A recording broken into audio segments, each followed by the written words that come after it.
The day began at 6:15 a.m. Mountain Time with the 4th Alvin Dixon Walk and Run, which raises money for Indigenous students pursuing post-secondary education. This year's 5K Walk and Run has raised almost $27,000 so far, the most in a single year since the event started.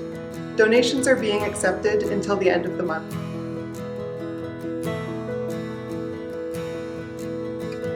Today's theme urges General Council participants to think about what the vision is and what the dream is for the future of the United Church of Canada. Back at the TELUS Convention Centre, opening worship was led by General Council Children and Youth, and retired Minister Rev. K. Cho reminded us that this month marks the 80th anniversary of Korea's liberation at the end of World War II and its division into North and South. Trina Duncan and Cameron Fraser led this morning's discussion on Toward 2035, which propels the Church to a vision and strategy of diverse, inspired, and resilient communities of disciples, coast to coast, attending to all generations. Springwater Hester Mewasage and Reverend Tony Snow gave an update on Indigenous ministries and justice.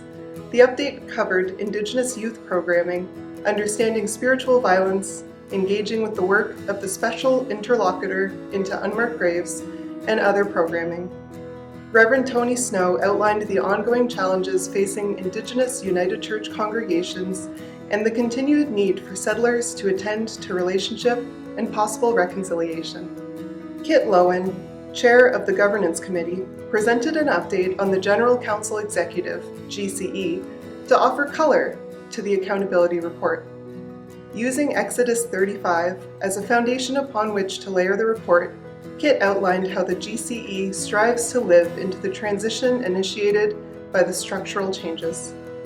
General Council then moved into a decision session where the Way Forward Committee presented 3 proposals.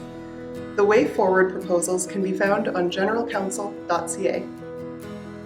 The keynote speaker, the Reverend Karen Georgia Thompson, spoke for the 3rd time, acknowledging the international guests in the room and offered continued support of the United Church of Canada. We are not alone.